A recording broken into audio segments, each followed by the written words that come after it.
আজকের গল্প মাতা দেবী পার্বতীর ক্রোধ। কৈলাসে মহাদেব শিব ধ্যান করছিল। অন্যদিকে মাতা পার্বতী তার বাচ্চাদের জন্য রান্নাঘরেতে লাড্ডু তৈরি করছিল। অন্যদিকে বাচ্চারা মানে কার্তিক আর বিনায়ক বেদ পাঠ করছিল। এবারে কিন্তু আমি একটু বেশি করেই লাড্ডু তৈরি করব। বেশি করে লাড্ডু তৈরি করা দেখে আমার ছেলেরা কিন্তু খুব খুশি হবে, কারণ তারা তো লাড্ডু খেতে খুব পছন্দ করে, তাই একটু বেশি করে রাখি। এই কথা বলে মাতা পার্বতী দেবী বাচ্চাদের জন্য লাড্ডু তৈরি করতে ব্যস্ত হয়ে পড়ল। পৃথিবীতে কল্যাণপুর নামক একটা জায়গা ছিল। সেখানে বসবাস করত কবিতা নামের একটা মহিলা। কবিতা মাতা পার্বতী দেবীর খুব বড় ভক্ত ছিল। সে সর্বদা মাতা পার্বতী দেবীর নাম স্মরণ করতে থাকত। কবিতার স্বামী বাসুদেববাবু অসুস্থ ছিল। বেশ কয়েক বছর ধরে সে বিছানায় শয্যাশায়ী, কোনো কাজ করতেন না। কবিতা তার জন্য এবং তার স্বামীর জন্য দেবীর কাছে প্রার্থনা করতে লাগল। প্রতি মঙ্গলবার সে দেবী পার্বতীর পুজো করত। হে মা দুর্গা, ছোটবেলা থেকে আমি অনেক কষ্ট পেয়েছি। একা একাই তো বড় হলাম। ছোটবেলায় মা বাবাকে হারানোর পরে আপনাকে পুজো করে চলেছি, কারণ আপনিই আমার মা, আপনিই আমার বাবা। আপনি কিন্তু সর্বদাই আমাকে সাহায্য করে গেছেন, আমাকে রক্ষা করেছেন। এখন আমার স্বামী খুবই অসুস্থ মাতা, আপনি দয়া করে ওনাকে রক্ষা করুন, ওনাকে ভালো করে দিন মাতা, আমি আর কিচ্ছু চাই না। কবিতা এইভাবে দেবীর কাছে প্রার্থনা করতে লাগল। তারপরে কবিতা তার স্বামীর সুস্থতার জন্য বাড়িতে 9 জন লোককে ইনভাইট করল, যারা তার বাড়িতে বসে ভোজন করবে। কিন্তু সেই দিন মাত্র 8 জনই এসেছিল। দেবীর কাছে কোনো মনোকামনা পূর্ণ করতে হলে সেটা 9 জনই হলে বেশ ভালো হতো। হে মাতা, আমার এইভাবে পরীক্ষা নিচ্ছেন কেন? আমি তো বলেছিলাম 9 জনকে ভোজন করাবো, কিন্তু এখানে 8 জন মহিলা রয়েছে। আমার ব্রত তো পুরো হবে না, আমার স্বামীও সুস্থ হতে পারবে না। আপনি কিছু একটা করুন মাতা। অন্যদিকে কৈলাসে বসে দেবী পার্বতীর লাড্ডু তৈরি করতে করতে সব কিছু শুনছিল কবিতার কথা। আরে, আমার ভক্ত তো খুবই ভক্তি শ্রদ্ধার সাথে মঙ্গলা গৌরীর ব্রত করেছে। ওর এই ইচ্ছেটাকে আমাকে পুরো করতেই হবে। আর ও যেহেতু নিজের স্বামীর জন্য ব্রত করেছে, তাই আমি ওকে সাহায্য করব। আমি ওর কাছে যাব। এইটা চিন্তা করে মাতা পার্বতী দেবী কবিতার বাড়িতে উপস্থিত হল। মাতা পার্বতী দেবীকে দেখে কবিতা তো প্রথমে খুবই আশ্চর্য হয়ে গেল। স্বয়ং মাতা পার্বতী তার বাড়িতে উপস্থিত হয়েছে, এইটা দেখে তার খুশির যেন কোনো সীমা ছিল না। তুমি কিন্তু এই ব্রতটা খুব ভালো করেই পালন করেছো। 9 সপ্তাহ ধরে ভক্তি শ্রদ্ধার সাথে তুমি পুজো করে গেছো। তোমার ইচ্ছা পূরণ না করে তো থাকতেই পারলাম না। শেষ পর্যন্ত স্বয়ং আমি নিজেই এখানে হাজির হলাম তোমার ইচ্ছা পূরণ করার জন্য। তুমি খুশি হয়েছো তো? মাতা পার্বতী, আপনাকে পেয়ে আমার ব্রত সম্পূর্ণ হয়েছে। আমার মতো ভাগ্যশালী মনে আর কেউ হতে পারে না, যে স্বয়ং আপনার দর্শন করতে পেরেছে। এইভাবে কবিতা পার্বতী দেবীকে লাল শাড়ি, চুড়ি, হলুদ পাউডার, এমনকি পবিত্র মালা দিয়ে তার ব্রত পুরো করতে লাগলো। মাতা পার্বতী খুশি খুশি মনে কবিতার কাছ থেকে সেইগুলো নিল। কবিতার ভক্তিভাব দেখে মাতা পার্বতী দেবী অনেক খুশি হল। এইভাবেই মাতা পার্বতী দেবী কবিতাকে আশীর্বাদ দিল। তারপরে সে কৈলাসে ফিরে গেল। মাতা পার্বতী দেবীর আশীর্বাদে কবিতার স্বামী সম্পূর্ণরূপে সুস্থ হয়ে গেল। মাতা পার্বতী কবিতার দেওয়া সেই প্রসাদ নিয়ে কৈলাসে ফিরে গেল। মাতা পার্বতীর কবিতার দেওয়া সেই লাল শাড়িটা কিন্তু খুবই পছন্দ হয়েছিল। এত সুন্দরভাবে ভক্তিভাব এর আগে পার্বতী দেবী কোনো ভক্তের কাছ থেকে পায়নি। বাহ, এই শাড়ি, ফুল, চুড়ি এইগুলো তো খুব ভালো হয়েছে, আমারও খুব পছন্দ হয়েছে। আর তার সাথে সাথে আমার ভক্তের এতে ভালোবাসা জড়িয়ে রয়েছে, সেই কারণে তো এইগুলোকে দেখতে আরও সুন্দর দেখাচ্ছে। আমি এইগুলো পরে সাজগোজ করতে চাই। যাই, আগে স্নানটা করে আসি, এইগুলোকে এখানে রেখে যাই, তারপরে এসে এইগুলো পরে সাজগোজ করব। তারপরে মাতা পার্বতী দেবী তার ভক্তের দেওয়া সমস্ত কিছু চুড়ি, পাউডার, শাড়ি সবকিছু পরে সে স্নান করতে চলে গেল। অন্যদিকে বিনায়ক এবং কার্তিক বেদ পাঠ করে খেলা করছিল। ভাই, আমার তো খুব জোরে খিদে পেয়ে গেল। মা তো অনেকক্ষণ ধরে লাড্ডু তৈরি করছিল দেখলাম, এখনো কি লাড্ডু তৈরি হয়নি? ভাই কার্তিক, খুব জোরে খিদে পেয়ে গেছে, চল তো একবার দেখে আসি। আরে হ্যাঁ ভাই, তুমি ঠিকই বলেছ, মা তো তখন লাড্ডু তৈরি করেছিল, চলো এখনই কি আমরা দুজন দেখে আসি। তারপরে বিনায়ক এবং কার্তিক রান্নাঘরেতে গেল।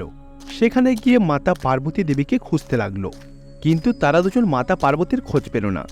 তখন তারা বাইরে বেরিয়ে এলো রান্নাঘর থেকে। তখন তারা দুজন সেই জিনিসগুলো দেখতে পেল। এই ফুল আর চুড়িগুলো কার? এইটা এখানে কি করে এলো ভাই? আরে ভাই বিনায়ক, সেটাই তো আমিও চিন্তা করছি, হয়তো কোনো মহিলা এসেছিল এখানে রেখে চলে গেছে। আরে ভাই, এই শাড়িটাকে ভালো করে দেখ, এই শাড়িটা পরলে কাউকেই তো ভালো লাগবে না। এত ছোট কাপড় কে পরে ভাই? শাড়িটার মধ্যে কোনো জেল্লা নেই, কোনো সোনার কাজ করা নেই।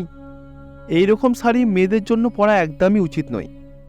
হয়তো এই শাড়িটা কাউকে গিফট করার জন্য এনেছিল, আর হয়তো ভুল করে এখানেই গিফটটাকে রেখে চলে গেছে।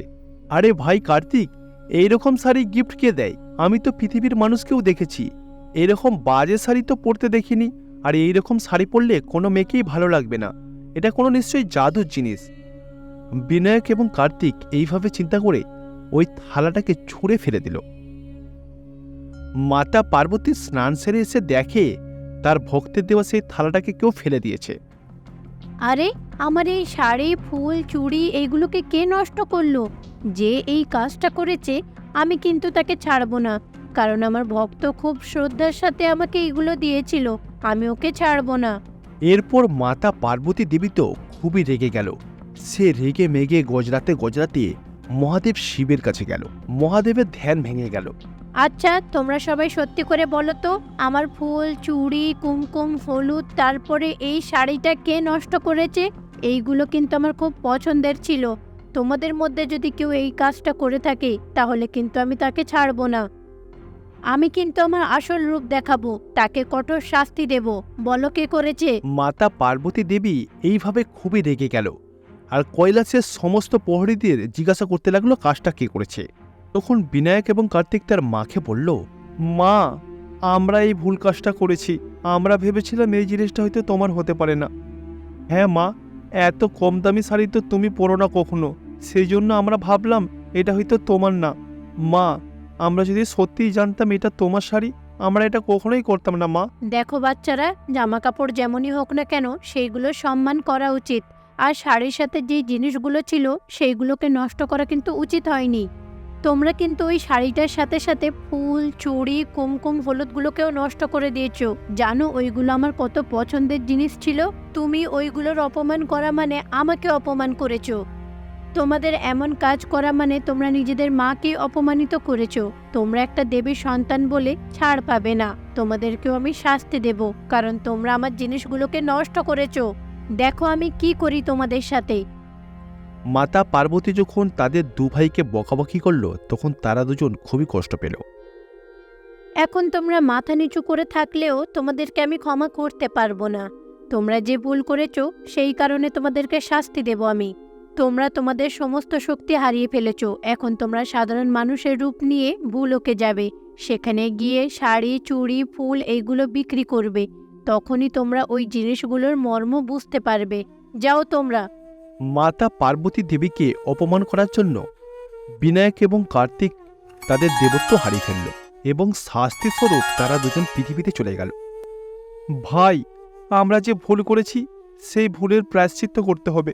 মা আমাদেরকে কিছু চুড়ি এবং শাড়ি দিয়েছে, এইগুলো গ্রামবাসীদের কাছে বিক্রি করতে হবে, তবেই আমাদের পাপের প্রায়শ্চিত্ত হবে, আমরা তবেই কৈলাসে ফিরে যেতে পারবো।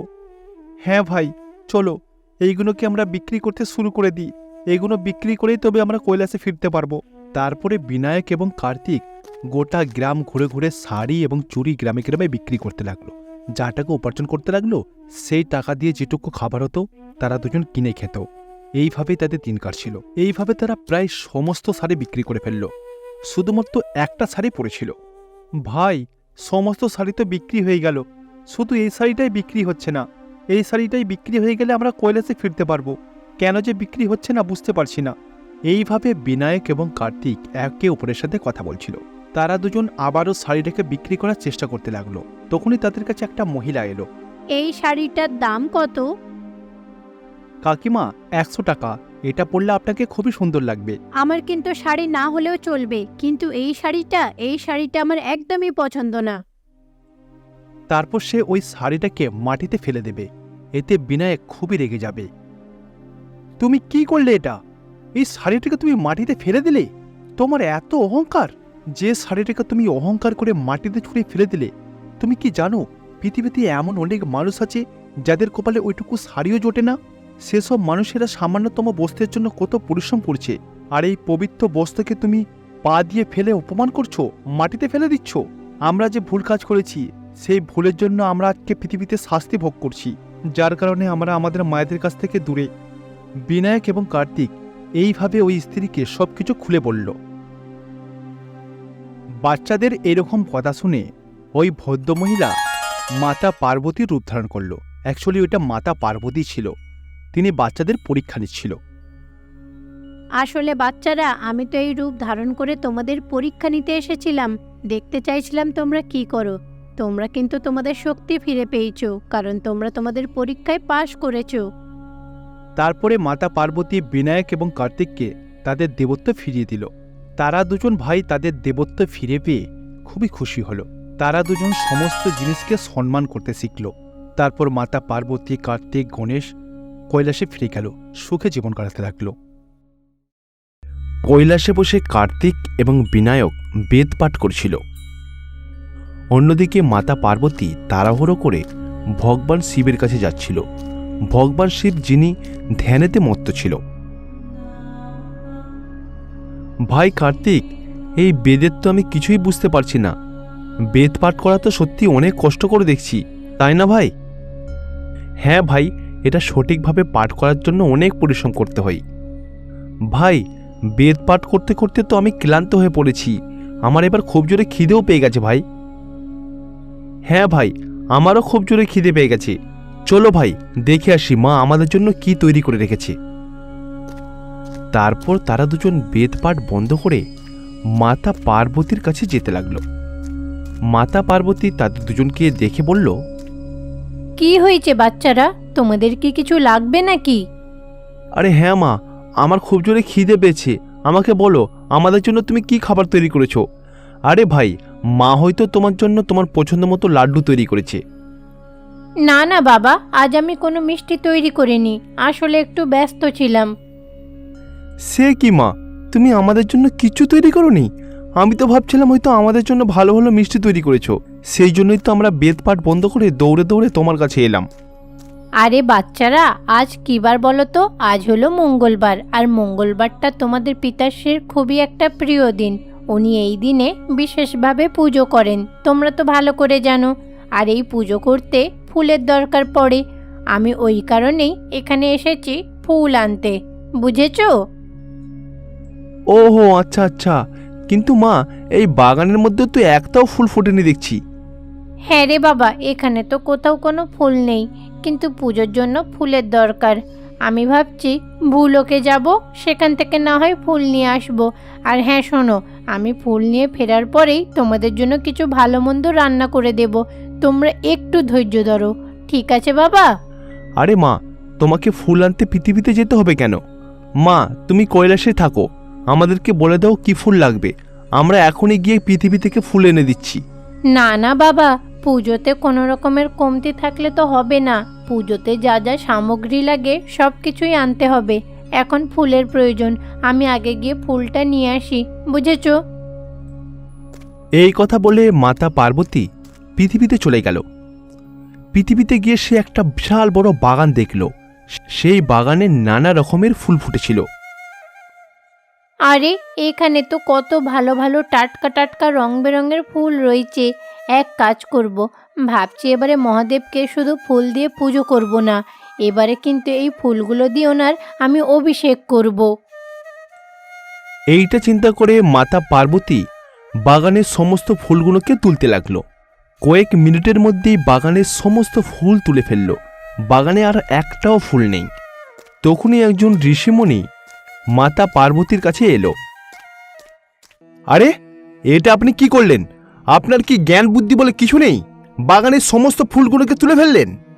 এই ফুলগুলো আমি আমার স্বামী ভগবান মহাদেবের জন্য রেখেছিলাম। এই ফুলগুলো আমি শুধুমাত্র তার অভিষেক করব বলে রেখেছিলাম, আর তুমি আমার সমস্ত ফুলগুলোকে তুলে নিয়ে নিজের ঝুড়ির মধ্যে রেখে দিয়েছো। তোমার কি কোনো জ্ঞান বুদ্ধি কিছু নেই?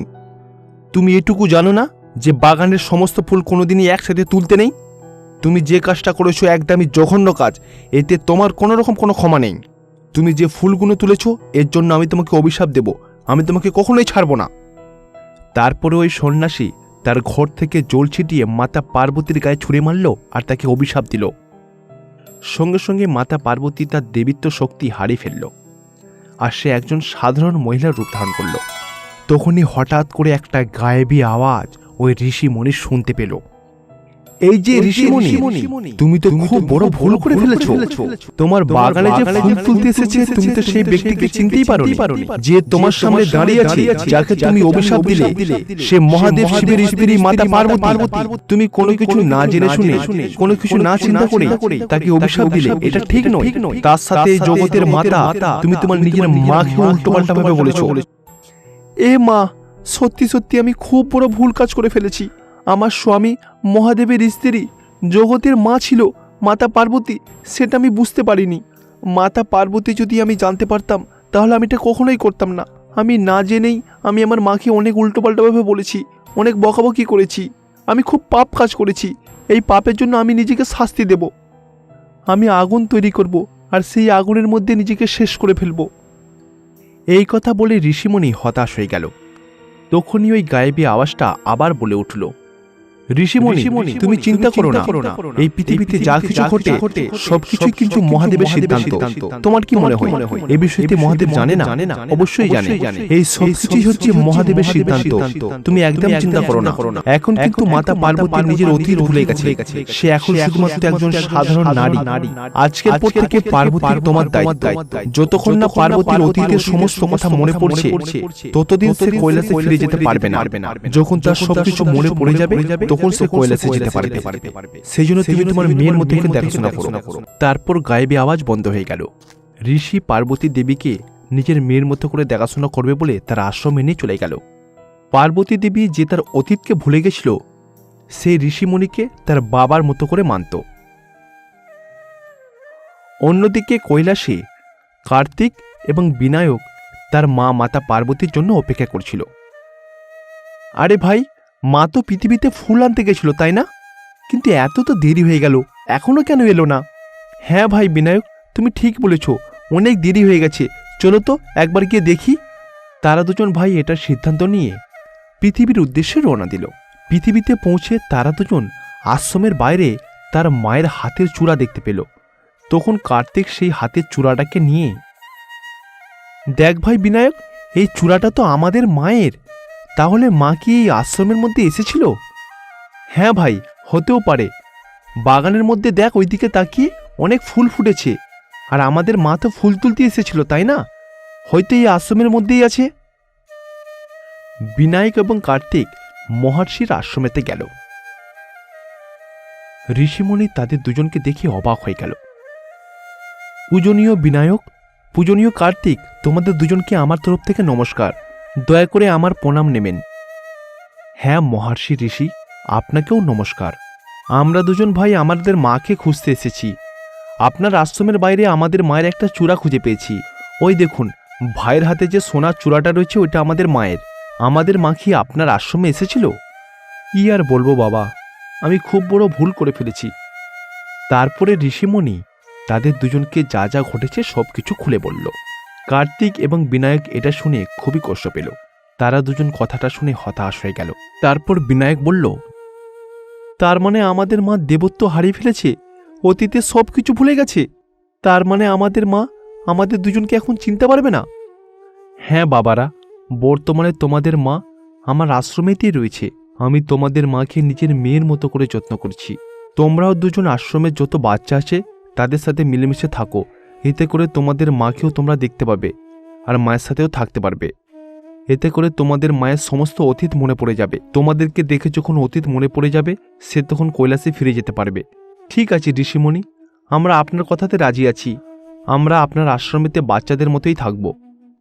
তারপর বিনায়ক এবং কার্তিক আশ্রমের বাচ্চাদের মতো হয়ে গেল। তারপরে কার্তিক এবং বিনায়ক মাতা পার্বতীর কাছে গেল, যেখানে তাদের মা ছিল। কার্তিক বিনায়ক তার মায়ের এইরকম সাধারণ রূপ দেখে অবাক হয়ে গেল। তারা দুজন তো তার মাকে প্রথমে চিনতেই পারল না। দেখছিস ভাই কার্তিক, আমাদের মায়ের গায়েতে কত গয়না থাকতো, এখন দেখ কিছুই নেই। আরে ভাই, আমাদের মা তো এখন একজন সাধারণ মহিলা। আমাদের মাকে অতীতে সব কিছু মনে করে দিতে হবে, তবেই কিন্তু আমাদের মাকে আমরা কৈলাসে নিয়ে যেতে পারবো। বিনায়ক এবং কার্তিক এইভাবেই তারা দুজন সিদ্ধান্ত নিল। তারা দুজন তাদের মায়ের কাছে গেল আর কথা বলতে লাগলো। আরে বাচ্চারা, তোমাদের দেখতে তো খুবই সুন্দর, কিন্তু তোমাদের দেখে মনে হচ্ছে যেন তোমাদের এর আগে কোথাও দেখেছি, কিন্তু আমি ঠিক মনে করতে পারছি না যে কোথায় দেখেছি। মা, আপনি একদম চিন্তা করবেন না, আপনার সব কিছু তাড়াতাড়ি মনে পড়ে যাবে। আমরা এই আশ্রমের ছেলে, আমরা আজকেই বাড়ি থেকে এই আশ্রমেতে এসেছি। আজকের পর থেকে আমরা দুজন তোমার কাছেই থাকব, তোমার সেবা করব। বিনায়ক এবং কার্তিক সারা দিন মাতা পার্বতীর কাছেই থাকত। তারপর তার মায়ের খুব ভালো করে সেবা করত এবং যত্ন করত। ভাই কার্তিক, আমার মাথায় খুব সুন্দর একটা বুদ্ধি এসেছে। ভাই, কয়েক বছর আগে তোর মনে আছে কি, যে মা তোকে একটা সিংহের হাত থেকে বাঁচিয়েছিল? আমরা ওই ঘটনাটাকে আবারও আমাদের মাকে নাটকের মতো দেখাবো, যাতে আমাদের মায়ের সব কিছু মনে পড়ে যায়। আমি নিশ্চিত যে মা ওই পুরনো ঘটনাটাকে অবশ্যই মনে রেখেছে। আমি সিংহের রূপ ধারণ করে আমি তোর পিছনে তাড়া করব। তারপর বিনায়ক এই কথা বলে সিংহের রূপ ধারণ করল, আর কার্তিক ভয়েতে কাঁদতে কাঁদতে দৌড়াতে লাগলো। আর তার পেছনে ছিল বিনায়ক, মানে ওই সিংহ। সে দৌড়ে দৌড়ে মাতা পার্বতীর কাছে চলে গেল। কার্তিককে সিংহ খেতে আসছে দেখে মাতা পার্বতী রেগে আগুন হয়ে গেল। তারপর মাতা পার্বতীর ধীরে ধীরে অনেক কিছুই মনে পড়ে গেল। তারপর সে মাতা পার্বতীর রূপ ধারণ করল। তারপর ওই সিংহকে বলল, আরে সিংহ, তোমার সাহস কি করে হলো? আমার ছেলের ক্ষতি করতে এসেছো, ওকে মারতে এসেছো। এবারে দেখো আমি তোমার অবস্থা কি করি। এই কথা বলে মাতা পার্বতী যখন তাকে প্রহার করতে যাবে, তখনই বিনায়ক তার আসল রূপে ফিরে এলো। মা, আমি কোনো সিংহ না, আমি তো সিংহের রূপ ধারণ করেছিলাম, যাতে করে তোমার অতীতের সমস্ত কিছু মনে পড়ে যায়। হ্যাঁ মা, আমরা নাটকটা শুধুমাত্র করেছি তোমাদের অতীত যাতে মনে পড়ে যায়। যাক মা, তাহলে এখন তোমার অতীতের সব কথা মনে পড়ে গেছে। দেবী মা, আমাকে ক্ষমা করে দিও। আমি তোমাকে না জেনেই না বুঝেই অভিশাপ দিয়ে দিয়েছিলাম। আপনার এরকম পরিস্থিতির জন্য আমি নিজে দায়ী, কিন্তু তোমার সন্তানেরা তোমার প্রতি ভক্তি, তোমার প্রতি শ্রদ্ধা, তোমার প্রতি ভালোবাসা অসীম। আমি দেখে খুবই সন্তুষ্ট হয়েছি। আমাকে আগের সব কথাগুলো মনে করিয়ে দেওয়ার জন্য আপনাকে অসংখ্য ধন্যবাদ, কিন্তু আমার এই জায়গাটা খুব পছন্দ হয়েছে। তাই বলছি কি, এখানে একটা মহাদেব শিবের মন্দির তৈরি করুন। সেখানে কিন্তু আমি আমার 2 সন্তানকে নিয়ে মা দুর্গার রূপ ধারণ করে এসে থাকব।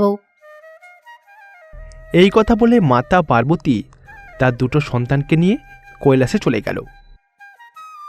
বিনায়ক এবং পার্বতী আবারও প্রমাণ করে দিল যে তারা দুজন তাদের মাতা পিতাকে কতটা ভালোবাসে।